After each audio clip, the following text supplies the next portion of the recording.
before we get into the show, I just wanted to remind you about a sponsor of Fresh is the Word, 20 by 20 Apparel. Founded in 2015, 20 by 20 Apparel brings original tributes to pro wrestling classic arenas, moments, and events. They look to spotlight the bloopers, beeps, and body slams along with the biggest, smallest, strangest, and strongest.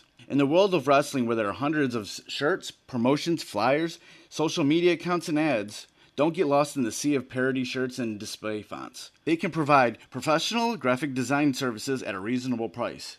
20 by 20 also hand screen prints all their tees in-house. So if you'd like to discuss possible run of tees, posters, koozies, foam fingers, or whatever else, just drop them a line at 20by20apparel.com. That's 20x20apparel.com. And also look out for their limited edition enamel pins, and you might see them set up a gimmick table at a wrestling event near you. So once again, go to 20by20apparel.com. That's 20x20apparel.com. Fresh is the word.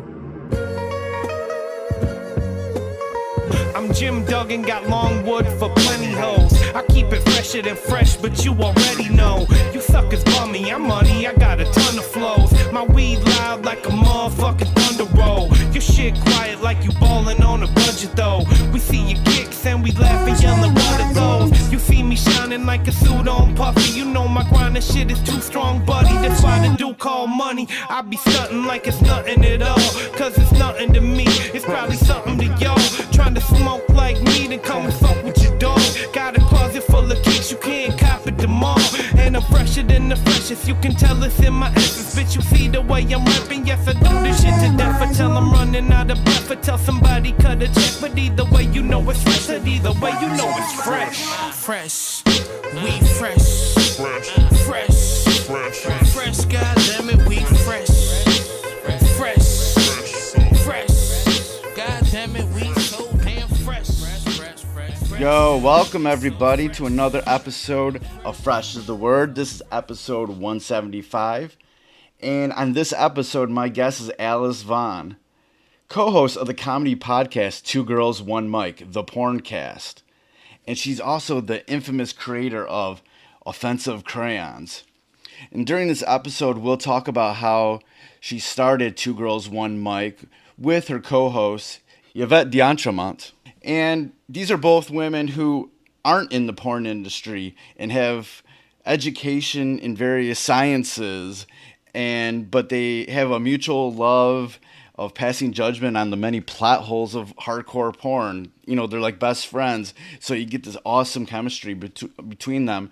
And like they said, they're trying to bring funny back to comedy as they, help destroy society's perception and prejudice of adult films in a very playful way.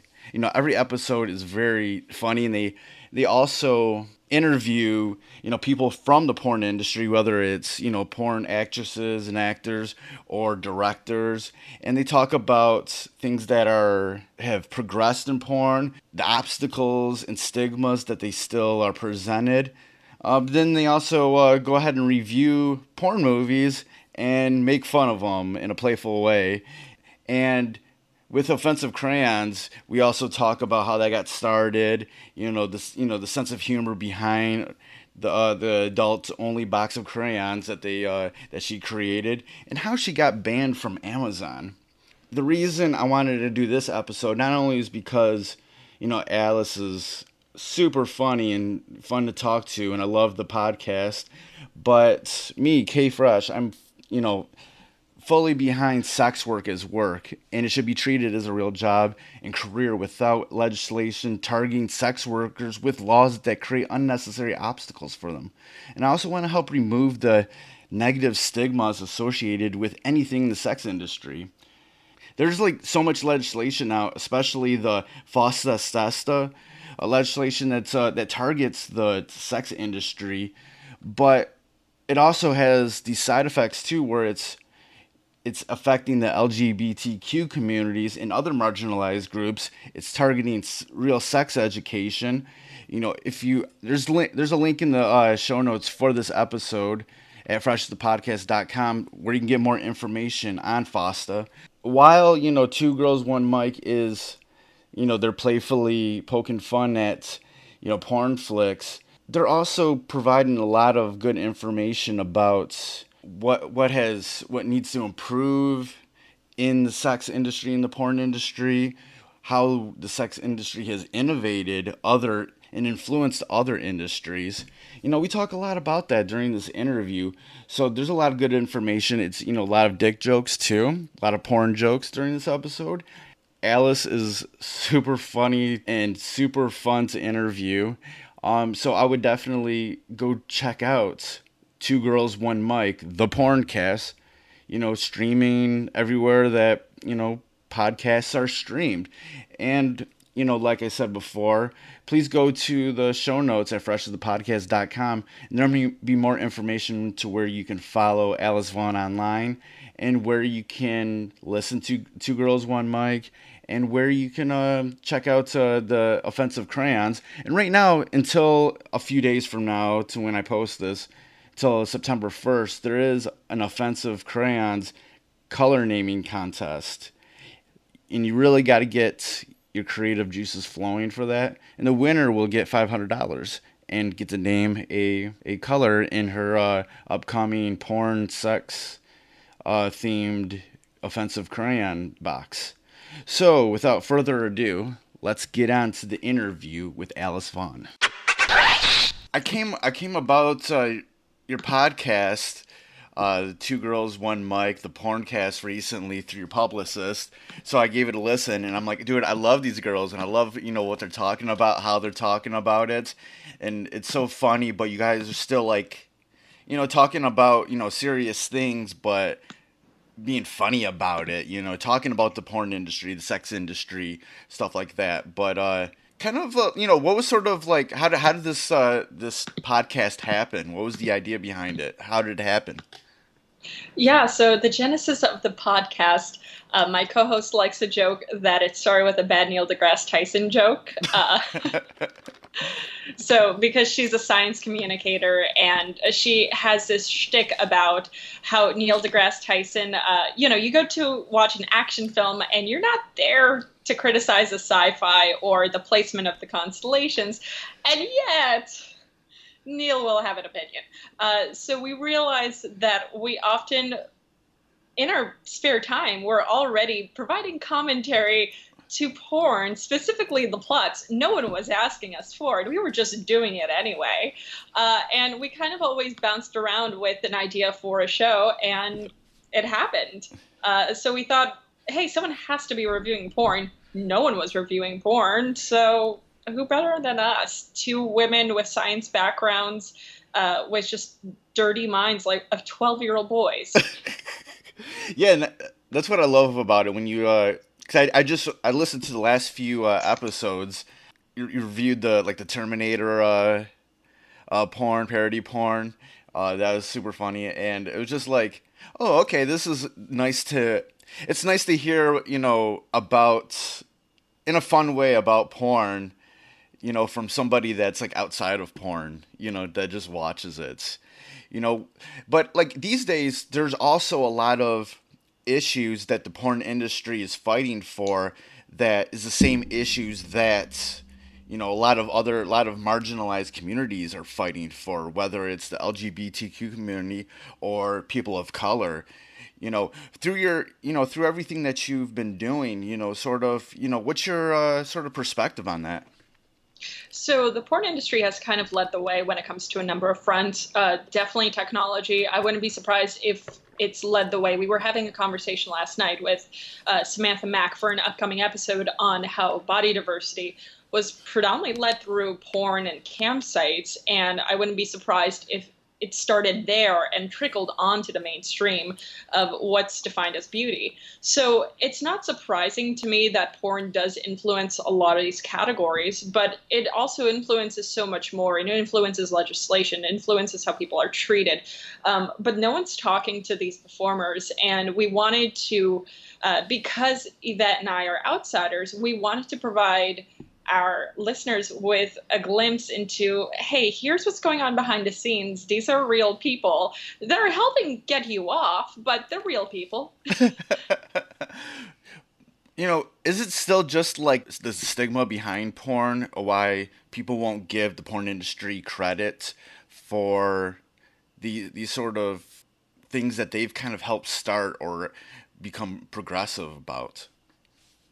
Oh yeah, I mean, there's we have constant stigma when it comes to porn.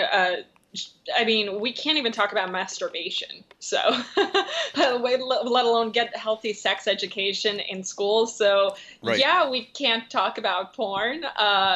As a society, we have problems with it, and we want to shame people, and it's very frustrating because we're all consuming it. And if you're saying you're not consuming it, you're just a liar.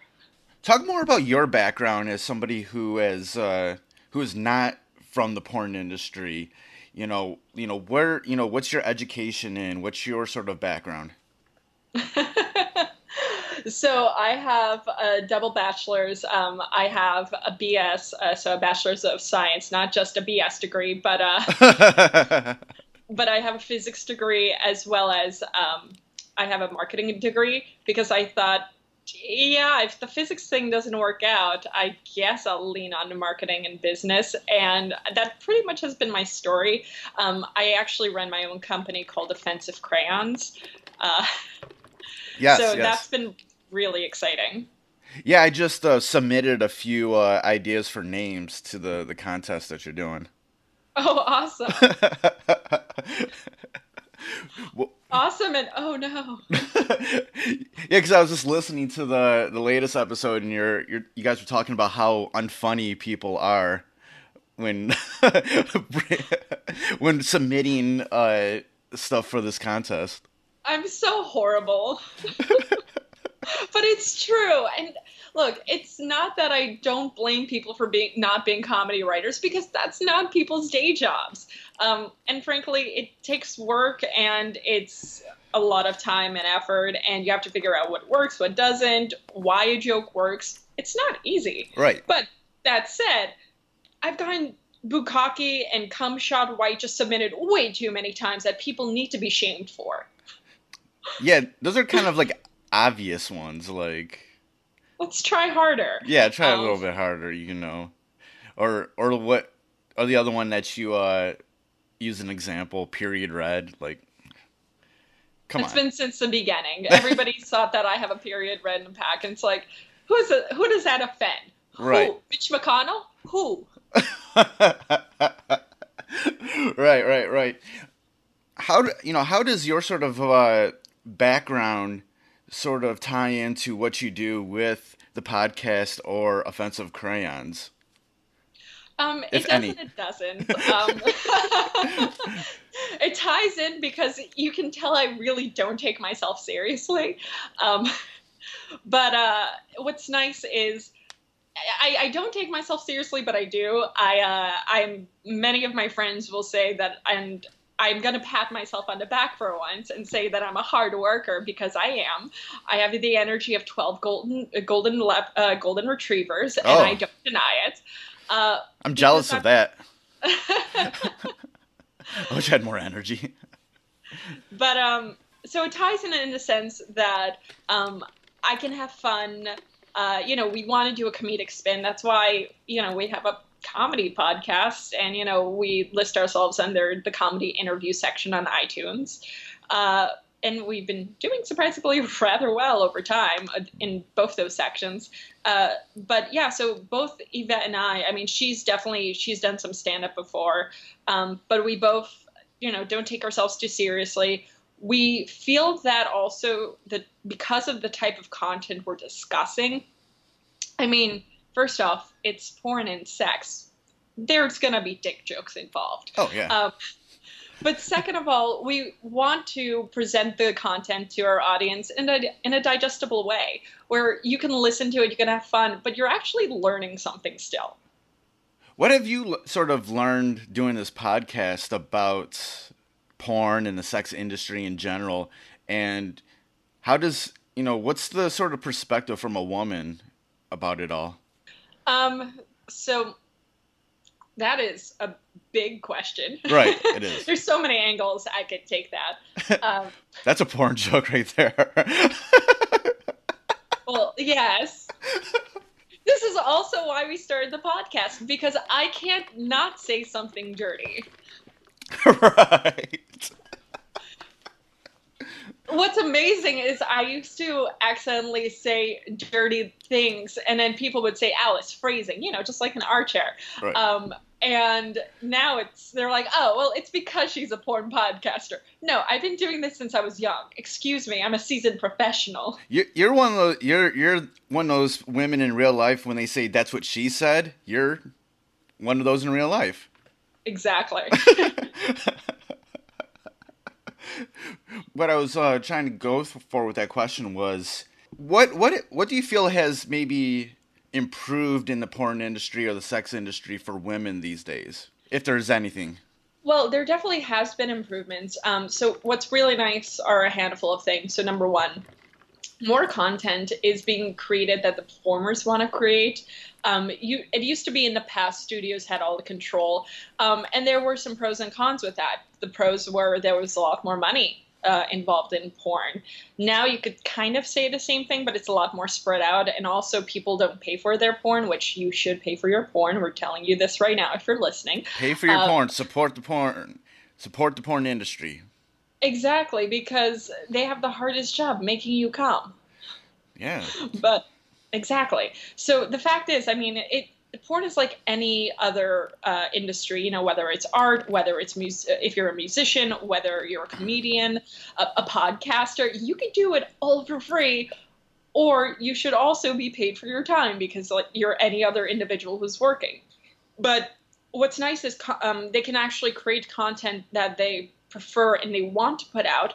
And what's really nice is they can create content directly and interact with their fans. So, if I'm someone who maybe didn't like how a particular set was run or being in particular studios, I now have the option of doing camming. I have now the option of creating the type of, content that I want to create for my viewers and have them pay me for that. So that's why sites like Cam4 and Clips for Sale are just so popular right now. In addition, I feel that what's really nice is consent culture is so much more prevalent within porn. And I love that just because now people can actually discuss what they do and don't want to do on set. Yeah. I mean, we've reviewed a handful of older porns, and when I say they're rapey, I'm not just saying that, like, because I want to throw the word around. I'm saying that because if you watch Debbie Does Dallas, it's fucking creepy, some of the scenes, and, like, a woman is describing, oh, yeah, I left my last job because the manager was too handsy, followed by, not even a millisecond later, the guy being, oh, well, I'm sure we could figure something out, grabs her tits. Oh, yeah. Oh, all these women are 16 and they're announcing it in that porn, which, by the way, you can't do nowadays. You have to be over 18 in porn, or at least portray the characters to be over 18 in any porn nowadays. But they all, in Debbie Does Dallas, say they're 16, and at one point, a 16-year-old then, she's not actually 16, this actress, but in the character is 16 and having sex with the store manager who looks definitely to be in his 40s. Right. And it's such a weird scene that, I mean, you watch it, but because they were paid to do this job, but you can tell that the actors, if they had a choice, they definitely would be doing something else. So what's really nice is a lot of the porn that's produced nowadays, think of it this way. If you're going to do a job or be involved in a project, would you rather, like any other job, would you rather enjoy what you're doing or not? And what's nice is especially when it comes to fucking, believe it or not, the content you produce is a lot better if you're enjoying yourself. Believe it or not. I would assume that. Also, porn is way less sexy than most people think it is. People just get to see the end content where they don't get to see all the horrific stuff or all the uncomfortable angles and positioning and the hot lamps and lights. And there's 12 people in the room. There's a boom mic hanging over you. There's someone with a flashlight shining at your clitoris. There's a lot going on. And you kind of already touched on this, but I come from like the music industry, the music scene background, and there definitely was a shift on how people, not only the music industry itself, but the artists themselves had to do business in the digital age. These days, is there good ways for people to actually make money these days? Oh, there's plenty of ways for people to make money. It's so diversified that all the best porn stars or cam stars are dedicated and, first off, treated like a job, because it is. Yeah. That's number one. It's like when you just said yourself, you're a musician. You could be a hobbyist. You can, play guitar on the side, or, Yeah. just for fun, or you could treat it like a job. And you have to do a lot more gigs. You have to do a lot more work. So really similar. I mean, there's everything from camming, selling photos, selling clothing. There's creating custom clips. There's doing dancing, at clubs. There's appearance fees. There's sometimes they'll get fees for, if they get big enough, for appearing on certain things. But unless you're really like a Stormy Daniels, you're not going to be paid that. There's working on set. So there's a number of things you can do, but it's a hustle. It's a grind, and you have to do it consistently, and you have to put in the effort and, to make the money. Yeah. In porn, there's so many, like, I guess you could say, genres and subgenres of types of porn. How does somebody stand out in porn, do you think? I would say consistency, really. I know I just kind of said that before, but in all seriousness, there's an audience for everyone. There's no lack of people who are going to stop watching porn. So let's start there. But the average porn star, or porn starlet, as I'll say, is really only in the industry for roughly about 3 months, and that's it. So the people that you see who are, doing well, who are winning AVN awards, they're not there for 3 months. They're doing this for the next, year, 2, 3, 5, 10, 15, 20 years. Dina Hartley's been doing it for, over 35 years now? I guess, yeah, that's another thing that you guys were, I guess mention all the time, is that there's a lot of people that just come and go, sex joke right there, I guess, from the porn industry. What's I don't judge your life. Yeah, what's sort of like the idea about, why so many will come in there but then leave, how so many people's porn career is so short? It's a number of reasons. So number one, quick cash. I mean, if you need the money and someone's offering you, hey, you could do a boy-girl scene, you could grab $1,000. Why not? Oh. So for a lot of people, that's tempting.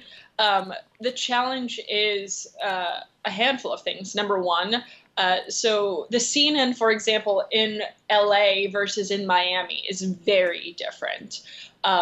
I don't know too much about the Miami scene. I've seen one documentary called Hot Girls Want It that kind of gave an idea of the scene, or at least how there was this one predatory guy who seemed like he was booking women for new scenes. And the way he was rotating them and treating the women without giving them business skills, without really equipping them with the right knowledge, and how he was treating performers on set, frankly, wasn't surprising that a lot of people were just going through a rotation. It's a lot of people just don't have the right information at their disposal. And what's really nice is there's groups like APAC, the Adult Performers Activist Committee, who are trying to fix that, trying to give performers more information so they can stick around longer, so that way they have the right resources. Okay. But the problem is that if you're just in it for, some quick cash and you want to get out, and you're not treated well on set, and unfortunately there's still a number of shitty producers and directors, well, there's not really a place you can report that to. And I mean, unfortunately, police, take sex crimes, especially amongst sex workers and porn stars, to be bottom of the pile. Hey, didn't you consent to that? They don't seem to understand how consent works. It's right. No, I'm just doing my job. So it's not surprising that a lot of people will do it for a short amount of time and get out. Another challenge is that, well, it's not necessarily what people want to do for the length of their career. Some people do want to do it for the length of their career, but the problem is also what porn can do to define you.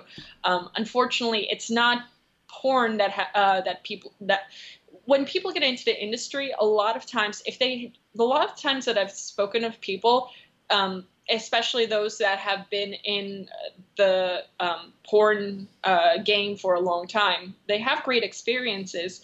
I would say wager that a lot of the people who just, don't stay in for a long time, they just have shitty experiences. And that's really unfortunate. And we kind of have to just change that. It's just harder to do when, certain areas don't take you as seriously. Again, like police and consent, which is, it's like a self-patrolling thing that almost has to happen. Yeah.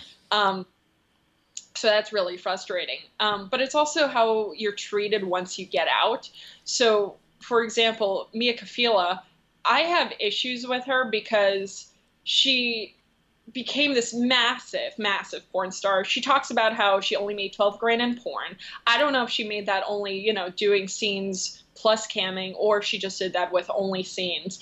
But she says that I think the other day she said something along the lines of, and I'll pull up the exact quote, "Doing porn wasn't a conscious decision. I woke up one day and decided it would be fun. It was systematic conditioning that made me feel like I wasn't worthy unless a man desired me and ultimately pushed me to do it." Well, there's two issues with that. Number one, those kinds of confessions infantilize women. It makes it look like we can't be trusted to make decisions for ourselves, because there's, like, all the women who are top performers in porn, they're like, no, I want to do this. I literally want to get fucked. Right. And yes, I make money doing so. But also it's the fact that it's like, okay, every time she opens her mouth and talks about the porn community and industry, she says only great things about a lot of the people she's interacted with. Well, it's just how society has treated her, as Mia Khalifa, like the porn star. And I don't blame her for being sick of that, but she blames porn and not society, and that's the problem, because society has a problem with porn. Porn doesn't have a problem with society. Yeah. And this is, again, another thing that we're struggling and trying to fix with our podcast, which is, hey, these are people. They're just doing a day job, like waitressing, except there's dicks involved. What? Literal dicks. Literal dicks. Talk more about sort of like the struggles that both the porn industry and the sex industry as a whole kind of has in this sort of society in this day and age. Can you elaborate? Is there anything else that we haven't even talked about, that any obstacles that both the sex and the porn industry just, still has to overcome? I mean, there's a lot. We could spend like a year on this. But is there anything specific that just comes to your mind that you like to address? Yeah, I mean, the thing that comes to mind mostly for me is just like, it's hard to get hired after porn, unless you're self-employed. When you were listening to the Terminator porn, you probably heard that, we were interviewing a guy Dan O'Reilly, who he runs a restaurant in Brooklyn now, and he didn't do porn himself, but he wrote porn. He shot it. He helped direct it. He helped produce porn, and it was funny porn, actually. Some of it was fucking hysterical. We've reviewed some of it in the past, and I love it. But when he moved out to a completely different area and was applying for production jobs, he couldn't get anything. He wasn't doing any of the actual fucking. He was just, doing the editing work. He was doing the sound work. He was doing whatever. It was just technical work. Yeah. It was just technical work. Yeah. He couldn't get hired until he started lying on his resume, and that's not okay. There's been this fight in regards to the stigma of the porn and the sex industries for so long. What do you feel needs to continue to happen to try to, get rid of that stigma? People just need to embrace that people fuck and that everyone watches it. That's what it comes down to. And just treat it as any other profession and job. That's it. I mean, that's how we can help a lot of things. one of the big fights right now is people say that, well, if you legalize prostitution and escorting, which is different than, being just a porn performer, if you legalize that, you're legalizing potentially people being sold off into human trafficking. And that's completely, no, I'm serious. That is the argument. Those are that's two different things. And yet I have met super lefties and super righties who actually agree on that. And it's really frustrating because that's how SESTA FOSTA came to be. Which has really shut down a fuck ton of conversation and censorship on the internet, in addition to actually making the jobs harder and more dangerous for legal escorts. Yeah, talk more about that, because I've seen that legislation going around. Yeah, so we definitely covered more in some of our earlier episodes. But essentially what SESTA FOSTA basically is that it was created to eradicate, those Craigslist sections where men seeking women? Yes. Yeah. And, it's just, you go on it and it's just a bunch of penises because people just want to get blown in cars for $20. Yeah. So it really took down websites like Backpage.com, where if you think about it from the perspective of a sex worker, if, say, you are someone who, maybe does escorting on the side and your friends do escorting, isn't it safer if someone says, hey, by the way, if this username or this person or IP address contacts you, just ignore that they're not a good person. Yeah. I didn't feel safe. Great. It got rid of all of that. Wow. Yeah. So essentially what it does is it makes the domain, the website responsible for the content the users post. And when I say that, it's written in the broadest of terms. So think of it this way. What are some websites that, have user-generated content? Well, Facebook, Wikipedia, Reddit, tons of websites like that. So Google. So when you think of it from that perspective, think about policing all of that. What it essentially does is, if you think of it like a road, you're making the road responsible for the cars that get into accidents on the road, instead of making the cars responsible, or the people inside the cars responsible for the accidents, and the users who are posting the content responsible. You're holding the responsibility onto the bigger platform. Now, some people don't see it as a big thing, but think of it this way. There's a huge amount of legal costs associated with it. If you're a website, you're not going to take any chances and risks, and you're going to just censor left, right stuff that's like, this looks murky, or, maybe this shouldn't be censored, but I'm going to censor it regardless. Shoot first, ask questions later. Right. Because you don't want to take the legal risk. Yeah, when it comes to sex work and porn and stuff like that, like, a lot of those people oh, we can just get rid of that. I don't care. Well, then people will say, okay, well, maybe that's fine. But then what about LGBTQ voices on YouTube? Because exactly. And they get censored all the time because they will say certain words that, because essentially you could have humans involved to an extent, but a lot of this has to be done via algorithms, and algorithms work on keywords. Yeah. And based on keywords, they're going to pull, demonetize, shadow ban content. So it's really frustrating for me whenever I hear the narrative of conservatives getting censored, because I'm a lib and I write, and me and my writers get censored all the fucking time, because there's keywords that, will say, and all of a sudden our content is pulled, or we're being reviewed on Snopes, which we're fine with, by the way, because we know that a segment of the population, for some reason, thinks there's an attachment for an AK-47 to cause self-abortions. That's not my fault. If you think that's true.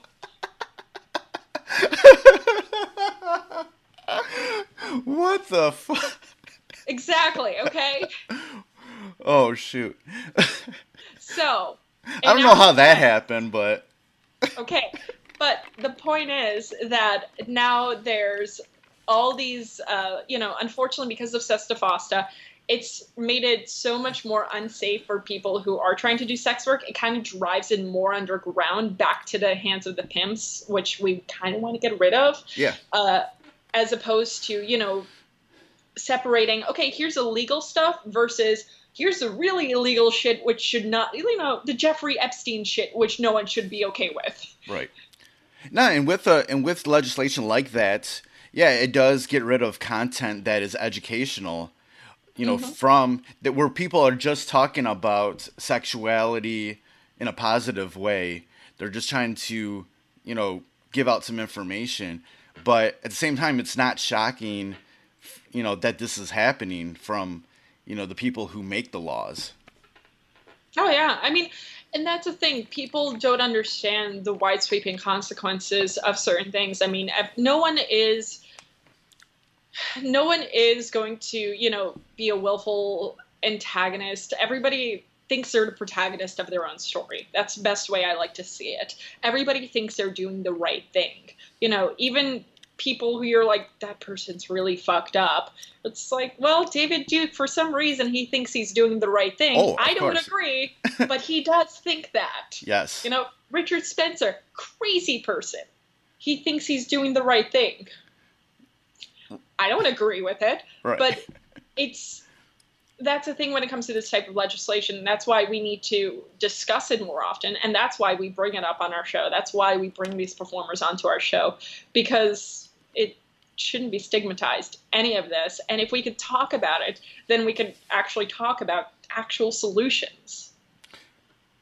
During the course of doing this podcast of yours, has there been any instances where you feel like the things that you've talking about have resulted in something positive? Have you got any feedback from anybody saying something changed to them or helped them out? Or has there been any specific positive experiences?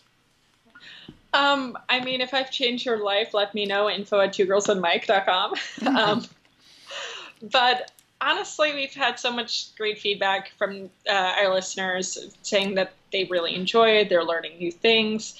We've heard certain stories from certain people that I won't repeat on the show just because they're personal. But I haven't heard anything life-changing. But hey, I mean, there's always today, And there's always tomorrow. Always tomorrow. And what I love about the podcast, too, is that when you have guests on, I feel like they're very comfortable talking with you and Yvette. What was how important is that to also be humorous, but also have your guests, feel comfortable on the show? I think it's super important. There have been a handful of instances where someone didn't feel comfortable, and I mean, it was maybe one or two times, and I know one of those episodes never made it out, and the other one was highly edited. But other than that, I mean, I think that we just have such a great flow between us because we are besties that, we can be comfortable with ourselves and we can talk to these people like they're normal people. We're not gawking at them like, oh, like you are this amazing zoo animal.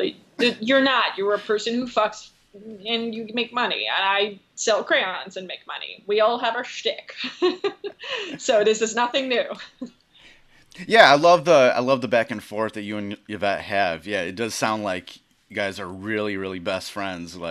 And that's what makes the show so funny to listen to. Yeah, I mean, we're comfortable with ourselves, and we want our audience to have a good time. Where do you hope this podcast goes to? Do you have any goals from now on? Yeah, I mean, Joe Rogan, if he could have us on, that would be great. I know he had Yvette on at one point, so if he could have both of us on, I'm not going to say no. I'm going to say yes 20 times over. So I just want to be on the top of iTunes all the time. Okay, let's talk about Offensive Crayons some more. What was sort of the idea behind that? I know you you've gone viral a few times because of it. Amazon won't sell, pulled them off from the thing. Sort of, talk about the idea behind it and some of the experiences with selling these crayons. Oh my God. So it was when I say, okay, so no one believes me when I say I started as a joke, and maybe I just need a better story, origin story for the crayons. I guess all your origin stories were started as a joke, so. My life is a joke. Maybe you got conceived as a joke. I don't know. Maybe your parents had a joke and then you got conceived as a joke. That would not be surprising in the least bit, let's be honest. Hey, honey, let's go fuck. Or something. I don't know what the joke would be, but like... Oh my God. There was some sort of comedy going on when you got conceived. This is from the two most humorless people in the world. You're like, how did that happen? Jesus. So I started off as a Kickstarter, and within 2 days, it went viral. Like, I was getting calls from the Daily Mail, Inquisitor, and a number of places, and it kind of blew my mind originally. I was like, really? How has no one done this before?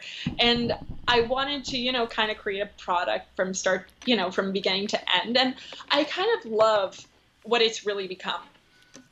Because the crayons, I mean, yeah, they're fucked up and funny. I mean, we have colors like miscarriage maroon and boner pill blue and white is privilege. But, what I love is what it's become as a statement piece. Because, look, at the end of the day, I feel that comedy, and this is how I feel about it. Nothing, number one, should be off limits when it comes to comedy. You should be able to take a joke like you could take a dick. Well, and that goes for everybody. Right. But my point is with the crayons is that nothing should be off limits when it comes to humor. That's my number one thing. But number two, what I've really learned doing this for the last 2 years is also the nuance of comedy. And, you hear the terms punching up, punching down when it comes to comedy. Yeah. And there is something to it. And people will say, well, don't punch down, don't punch down and make jokes at the expense of others. Well, I think it just depends on how you craft the joke. Because in my opinion, like, you could craft a shitty joke which punches down at someone, but what's the point that you're trying to make? And I think for me, that's what I care about more. Yeah. That's why I get so frustrated when people will say, oh, what about period red? Or why would you just make, like, the black crayon the N-word? I'm like, why? Just fucking why? So... Yeah, there's no thought behind any of that. There's no thought, there's no nuance, there's no message. I mean, if I'm going to create craft a crayon that says LGBTQ LMNOP, it's because I'm discussing, well, we keep adding a letter to it. So, the humor in that, right. I'm not punching at, the gay community, I'm punching at the concept. I'm punching at, if I were to make a joke about poverty, there's a difference between making a joke about, a certain people not having enough food versus making fun of poverty in general as just a shitty concept. And that's where joke writing is hard. And that's why most people can't do it. Yeah, everybody tries to be a comedian on the internet, but no one's good at it. It's so true. And I'll be frank, I actually don't even call myself a comedian. The closest I'll get is I call myself like maybe a satirist or a humorist, because I look at comedians as like, hey, okay, you can do stand-up. Great. I can't. Right. And I know I can't. And it's a skill set, and I haven't developed that skill set, so I don't feel comfortable embracing a term where I feel like I definitely haven't earned it. And for me, I feel like when it comes to certain other things, where it comes to punching up maybe some jokes or coming up with stupid stunts, or, creating certain content, which I know people will, just really have fun and enjoy and, be kind of fucked up. I think it's fun. I think it's funny. But I think I haven't earned certain titles. And I think, again, when it comes to just comedy as a whole, it's not easy. The ones who do it well, I mean, just like I feel like porn, people should absolutely support comedians and, pay the writers better. And, when it comes to, it's kind of also like, I look at my comedian friends, I'm like, I have no idea how you could do this full time, because it's almost like porn where you're gig hopping constantly, but it's worse. So being a comedian is worse than being a porn star, because after you fuck, you get a check. After you write a joke, you might just get fucked as a comedian. Yeah. Plus, you gotta you're always thinking about things and in different angles, and you have to be educated about what's going on in the world and what's like a long-term thing, what's topical to right now. So there's a lot of things that comedians have to really be super aware of, and that's why a lot of times I feel like the best comedians have always been also people to look to towards, how you should be going about the world, how you should be thinking about the world, what things you should be thinking about, Oh man, I thought you were going to go a different route. I thought you were going to say, oh yeah, that's why most comedians, especially all the best ones, are just depressed and suicidal. That too, I guess. Well, that's how we cope. Right. I mean, I guess it's, you have a dynamic like that, that's the dichotomy of a comedian. Yeah, you're depressed and suicidal. It's because you know about all this shit going on in the world. Ignorance is truly bliss, or else you're just making jokes about ignorance and bliss. And yeah, so. Talk more about the contest that you have right now for Offensive Crayons in regards to naming a crayon. So when is this episode airing? I can do it whenever. I can do it tomorrow. I can do it whatever. When's it going through? Oh, because so the contest ends September 1st, and it's a naming contest. And what can I say? Maybe I'm a masochist, because I talk about how people can't write jokes, and yet I'm saying, okay, submit to me a color name, and I will read it, and I will choose one from the thousands of submissions I've already gotten, and use that in the porn pack, and someone will win $500. Sweet. Yeah, I submitted about 5 ideas yesterday, so I hope they're not too bad. I hope there's some respect in mine. I haven't gone through them yet. So, and the thing. Should I be concerned? No, I think mine were. I think mine were very clever. I guess I hate using the word clever, but I think they were clever. But yeah, I was just at my day job, thinking about it, and doing some research about certain colors, and what's associated to those colors, and then trying to find a sex angle with it, and we'll see. But yeah, even that's hard, man. That's hard to think of names. I know. I got tired a half hour into it. I'm like, dude, my brain is mush. So kudos on you, naming all these ones already. It's that shit is hard. How does it? What is your process with naming it, and how does it feel when you're trying to name these things? Oh man, but yeah, you're right. The process is hard when you actually. That's why I love almost giving people this challenge, because when you actually try doing it, it's not the easiest thing to do. So my process is I've actually come up with about 7 rules on how to create a color name.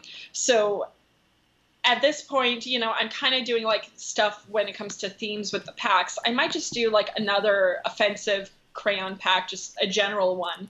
But the first rule is, does it offend anyone or make a point? Again, I'm not just going to say the N-word because it offends people. It doesn't make any point. It doesn't help anyone. Throw it out. Right. Is there a joke or at least an alliteration to make it sound fun? So, I have Auschwitz Ash and Boner Pill Blue. That was a good one. I know what I said.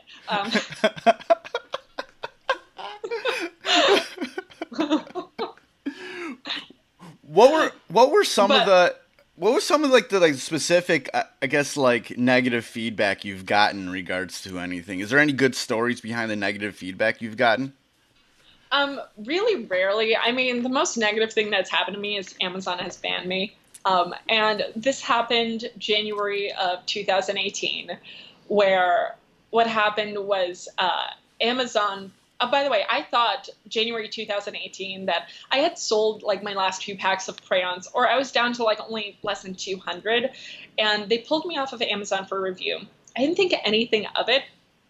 And then what ends up happening is my shit goes viral on Reddit, and then on Instagram and Facebook. And the next thing I know is I'm deciding to take pre-orders because I thought, all right, let's see how much demand there is for this. Within about 2 weeks, I had amassed enough money to basically like be equivalent to my day job. I was like, okay, so I'm back in the crayon business. But here's the kicker. So my crayons were just, I was collecting pre-orders off my like shitty little Wix store at the time. And what people were trying to do was buy it off Amazon, and I couldn't sell it to them. And I had like these 200 units even in limbo. And what ends up happening is after about 2 months, Amazon gets back to me and says that they had specific statements, which I had specific statements that offended children and Caucasians. Ooh, oh, offended Caucasians? The most sensitive of groups. Oh. Ooh, fucking white privilege and white fragility. If there was ever white fragility, it's I need to speak to a manager of Amazon. Bezos. There's these crayons that offend me. Crayons? Yeah, crayons. Look at these things. I've had people who, when they were up, said they bought them and they were like, well, they're not funny. They're just offensive. Like, the did name? you not read the fucking box? So these were people that actually bought them and then complained to Amazon that they were offensive to, like, white people? Yeah. Well, just in general that they were offensive, yeah. And then Amazon just pulled me. They eventually pulled my holiday and political edition. So it's times like this when I hate being a white person, because you're like, I don't associate with that type of shit.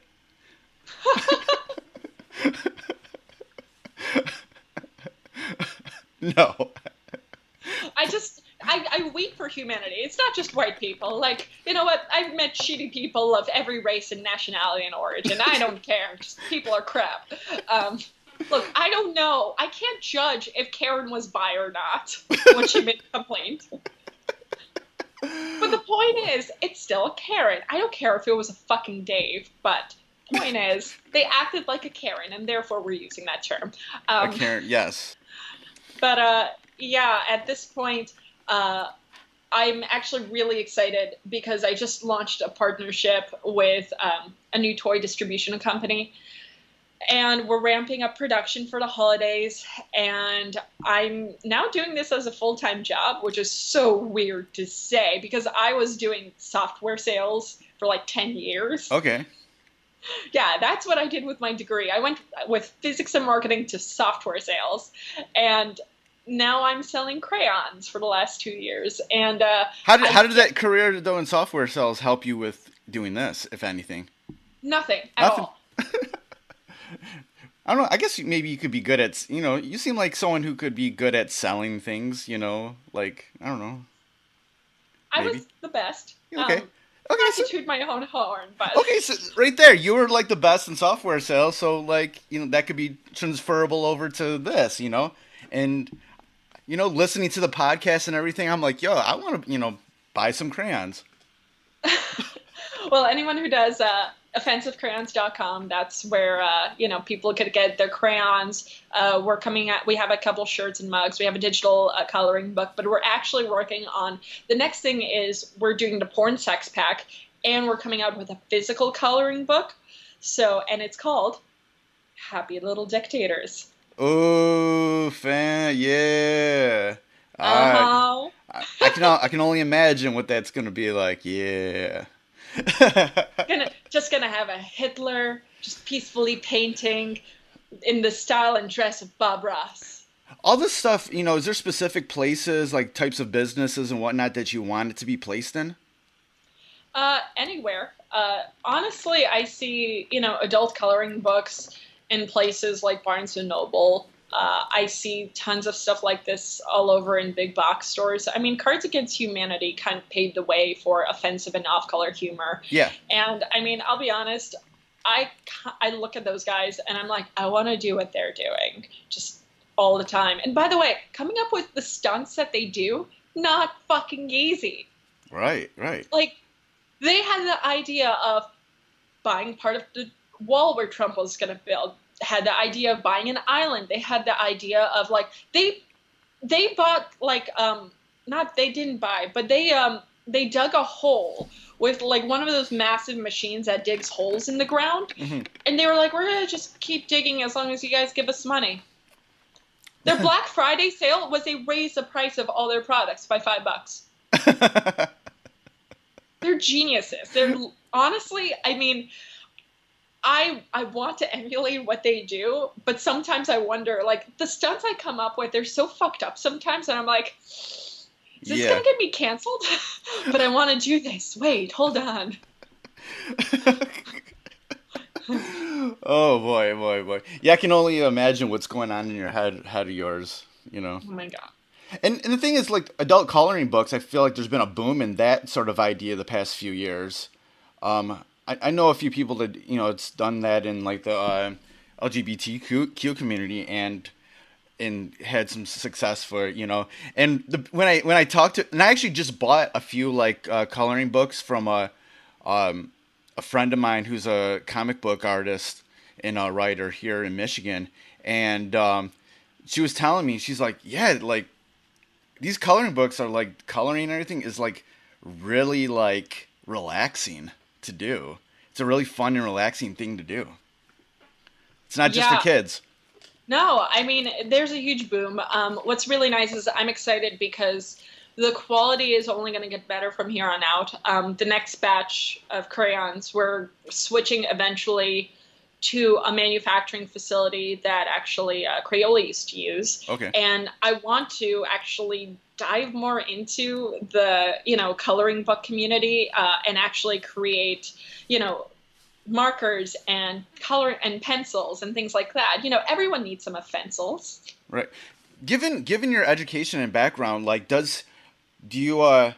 does that sort of help you with, I guess, maybe the technical aspects of the crayons, I guess, like the scientific part of it, researching, how they should be manufactured? It doesn't help too much. I think for me, I'm the type of person where if I want to learn how to do something, even if I don't know how to do something, I know there's going to be a video, there's going to be a way for me to figure it out, or someone's already done it. Yes. And that's a great thing about the internet nowadays. If you don't know how to do a podcast, if you don't know how to create something from scratch, someone's done it. Yeah. At one point, I thought about making action figures years ago, and I did all the homework, all the research. I watched all the YouTube videos. I contacted the right people. Figured out the molding, the 3D design, and eventually I started getting someplace, and then the entire project died. But the point is, you can honestly do whatever you want and create anything you want nowadays because there's so much information, and I kind of fucking love the internet because of that. Yeah. So. Before we get out here, I want to have a little fun right now. Oh no. With this. Okay, I'm not saying it's for me, but if a solo guy, just a guy, wanted to make porn content but wanted to stand out, what is missing out there if a guy just wanted to do something by himself? I don't know. I'm sorry, I don't know. I don't know, maybe something masked, cosplay. I don't know, maybe. I mean, do what your heart desires. That's what I'm going to say. If you're going to create the content that you want. I mean, so one of our past guests on the show, Ryan Creamer, have you heard of him? No. What? Okay, so first off, that's his real name. Best porn name ever, right? Ryan Creamer? Yeah. That's his real name? Yeah! He was destined to do porn. Oh, yeah. So he creates wholesome porn. Oh, wait a minute. No, I did see that. Yeah, he was the one that was, like, opening your door. He was, like, opening the door for women and stuff like that. Yeah. Yeah. So he's a writer for College Humor. And he was, by the way, we reviewed SpongeBob porn with him, so I thoroughly traumatized him. But earlier episode, look into it. But he's such a sweet guy, and he creates wholesome porn where it's like, I wash the dishes for you after you've had a long, hard day. I listen to I hold my ebony girlfriend's hands as I listen to her day. Yeah. I tuck you in after you come. I deliver you a pizza and don't put my dick in it. All these wonderful videos. And they're for someone. And you know what? Someone is getting off to them. Mostly people are laughing, but someone's probably getting off to them. Right. Somebody's getting off to everything. Not even porn, so it doesn't even have to be porn. So somebody gets off to everything that they can see. Or not even see, sometimes even just hear. Mm-hmm. ASMR.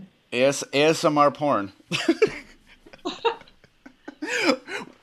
Off the top of your head, what are some, if somebody this is probably the weirdest thing, if somebody wanted to check out a few of the classic good porn movies that exist, like, that you've actually enjoyed, what comes off the top of your head? Oh man, off the top of my head, I'm going to definitely say The Big Lebowski XXX. Watch it for the cinematography. I'm not even joking. Fap to the Future. If you love puns and you love Back to the Future as much as I do, oh my god, that was such a good one. Let's see, what else? The Cheers porn parody that we watched recently with London River. I mean, if you're into classic Cheers, I mean, look, it doesn't have Ted Danson in it, who is a snack, but... I listened to that episode, yeah. I mean, but the writing was so good, it could have stood alone as a sitcom. Let's see, what else would I recommend? Horat, I would recommend, basically the porn version of Borat. Yeah. I would definitely watch, let's see, what else would I watch? Harry Potter and the Sorcerer's Balls was a kind of a fun gay porn that we reviewed. Again, all the puns. All the puns.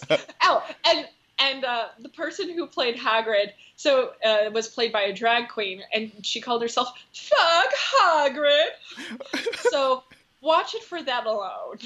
Nice. And I always like to ask this question of people in my interviews is like, what, throughout your life and career, like, what's sort of a nugget of knowledge that you've learned that anybody listening to this, doesn't matter if they're in the porn industry or anything else, could sort of project into their own life? Don't put off tomorrow what you can do today. Honestly, just do it. Whatever it is, just do it. I know that sounds so generic. I know that sounds so cliche almost, but it's so true. So true. Every morning I wake up and I figure out, what do I need to get done today? And I make a list and I check things off. If I've done a task and I don't have a list, I just start making one. It's like, okay, I just did X, Y, Z. And what's really nice about that is then I can look back on the tasks I did accomplish for the day. I'm like, okay, I had a productive day, even though I may not have felt like it. Yeah. And it's great because that way I'm always constantly creating and working on something, and it doesn't feel like I'm just sitting at home not doing anything. Yeah. I've definitely had those days where I'm like, I didn't feel like I was productive, but if I actually look back at what I did, I was actually productive. Mm-hmm. Sometimes you don't get that sort of satisfaction, sort of jolt of, I don't know, energy that you feel, but you actually did have a good day. Exactly. Yep. And I always like to end my interviews with the same question. And that question is, who is somebody that you would recommend that I interview for this podcast, Fresh is the Word, that would have some good stories or lessons to talk about? It can be one person or multiple people. I mean, just listen. I would say listen to our show, and anyone you really like, just pull from there, because we've had just awesome guests on. I can't think of a bad person to interview, and everyone has their own story and thing to bring to the table. Yeah. So anyone from, if you want to talk foot fetishes with Becky Berardi, she's awesome. We just had on a masturbation coach, because that's an actual thing. Yeah. We had Steve Gadlin from Shark Tank. I don't know if you ever watched the episode with I Will Draw a Cat for You, where Mark Cuban invested in a guy who just draws random cat drawings. And we had that guy on to review Pee Wee Herman porn, and it was just such a fucking good time. Everybody has their own shtick. I would just say listen to my show, and whoever you like, just bring them on, because they're all going to be good people. Awesome. It was so much fun talking with you, throwing out some dick jokes every once in a while. And you've already... Whether or not unintentionally. Yeah. And that's what I love about you. You're definitely, that's what she said sort of woman. It's my life. So go ahead. It's going on my tombstone. It's going to be on your tombstone. That's what she said. Oh my God. So, go ahead and, tell people where they can find you online, and go ahead and plug your stuff again. Yeah, so you guys can find me alone on Twitter at Rational Blonde. But check out my show, Two Girls, One Mic. You could go to twogirlsonemike.com, type it into iTunes, Spotify, Pandora, wherever you get your podcast, Stitcher. We're literally everywhere, Google Play. And we are Two Girls, One Mic, the Porncast. And I say that because there's so many other Two Girls, One Mics that have popped up since. And spell it out, Two Girls, One Mic, just because, and we are the ones with the avatar of the white background and the pink bra hanging off the microphone. Just because we came up with the name first and people wanted to copy us. So there's like a German one, I think, now. And there's a lot of two girls something. Yeah. Also, it's two really girls, annoying. one something, out there. There's a lot of that. And you guys can pick up my crayons at offensivecrayons.com. Cool. It was great to talk with you. This was such a fun interview.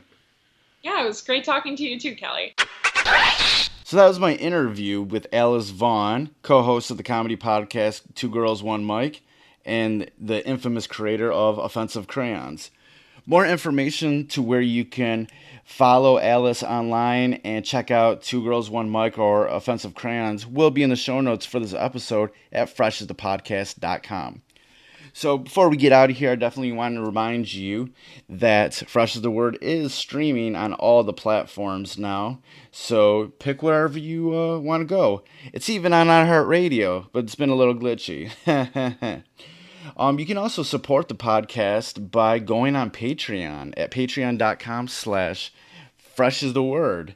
And for as little as $1 a month, you can help a brother out. You can support Fresh is the Word.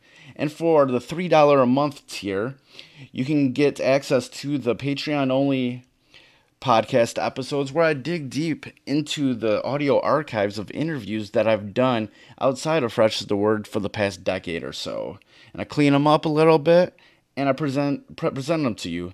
They're pretty much all music related, and I have a lot of great ones up already. So go to patreon.com/freshastheword and sign up for, either of those tiers. And there's a couple other higher tiers to where you can actually be a part of the podcast.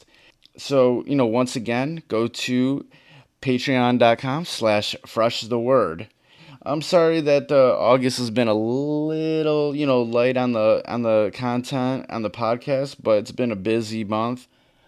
Had some kick-ass weeks, like the weekends ruled, One weekend I was in Toronto for a WWE SummerSlam weekend, and I got to do a meet and greet with a couple of my favorites, Asuka and Kairi Sane. And then earlier that day at an indie wrestling event called The Summit, which was like 4 indie organizations kind of coming together to put on an all women's event. I got to meet my favorite wrestler of all time in Bull Nakano, and I had her sign an old poster with one of her old heel factions from like the 80s, and she was super surprised that I had that.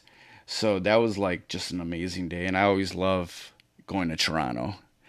And then I went to the Michigan comic convention.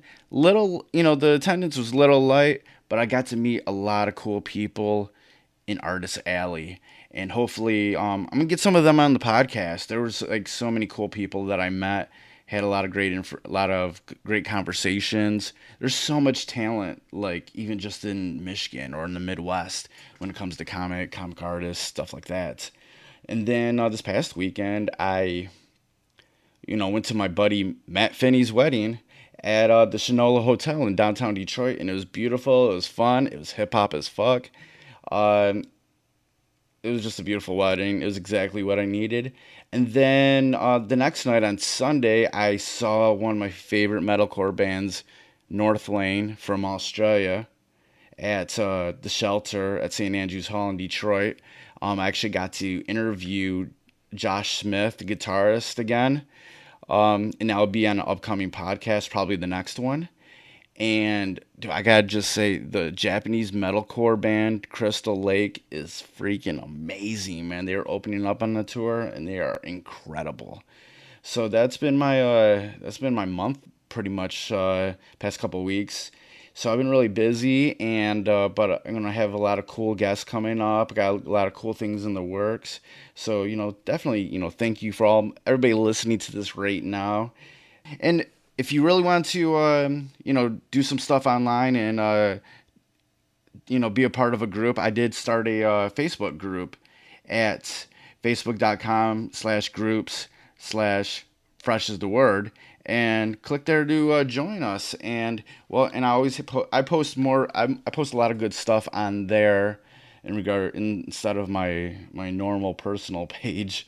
So just go to facebook.com/groups/fresh is the word.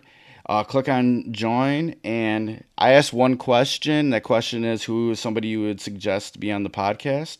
You don't have to answer it. You can answer it. But there's a lot of good stuff that I post in there. And also, I'm going to start doing some written content on freshthepodcast.com in regard, I'm starting to do these mini reviews. I was doing a lot of those as just like Facebook posts or Twitter posts, and I decided, I'm like, all right, I'll just turn a lot of those into like actual website content and beef them up a little bit. They're all going to be mini reviews, nothing extensive, but just getting my point across about either an album that I like or a comic book that I like or something that I like. It really doesn't matter. So, be on the look. Go to freshthepodcast.com and, check out the few mini reviews that I have up there now. So, that's enough of me rambling on. Thank you for listening to this episode. Thank you for listening to any of my episodes. And just remember, go out there and live life with intensity with a capital 10. Goodbye and good night. Fresh is the word.